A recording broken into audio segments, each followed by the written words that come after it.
السلام عليكم وأهلا وسهلا بكم في هذا الفيديو الجديد من قناتكم.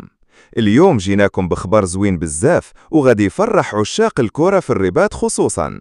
ملعب البريد كيشهد أشغال متقدمة وكيستعد يولي واحد الفضاء الرياضي بمواصفات ممتازة.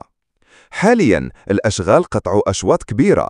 العشب الطبيعي تفرش واللي كيعتبر من أفضل أنواع العشب اللي كيتستعمل في الملاعب. الكراسي توصلات بالفعل وغادي يركبوها قريبا. أما الإنارة فرغم أنها ما تركبتش بعد إلا أن كل شيء موجود وداخل في البرنامج ديال الأشغال. كونستخوي. الهدف هو تجهيز الملعب في أقرب وقت باش يولي صالح للتدريب والمباريات المحلية وربما حتى الاستحقاقات القارية مستقبلا، خصوصا في ظل التحضير لكأس أفريقيا 2025 وكأس العالم 2030. أنسيس. الأمور كتمشي بتبات وهذا الشيء كيعكس المجهودات الكبيرة اللي كديرها السلطات والمسؤولين على تطوير البنية التحتية الرياضية في العاصمة. فيم.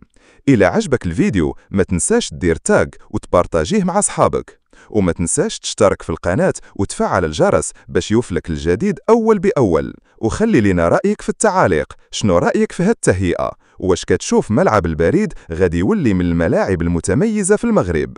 كان معكم اسم القناة، نلقاوكم في فيديو جديد إن شاء الله. تهلاو في راسكم وبسلامة.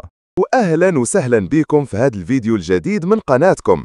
اليوم جيناكم خبر زوين بزاف وغادي يفرح جميع عشاق الكرة في المغرب.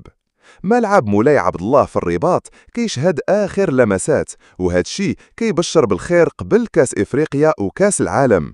كتشارف الأشغال الكبرى في الملعب على نهايتها، بحيث سالوا تقريبا 99% من الأشغال ديال المدرجات، ودابا خدامين على تهيئة الجوانب والمحيط.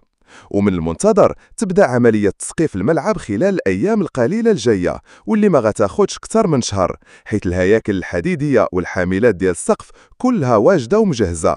ومعها التقدم الكبير كيتوقعوا يساليو الأشغال قبل متم شهر غشت باش يكون الملعب مجهز على أعلى مستوى لاستقبال الأحداث الكروية الكبرى بحال كأس إفريقيا 2025 وكأس العالم 2030 اللي غادي ينظموا في بلادنا بشراكة مع إسبانيا والبرتغال.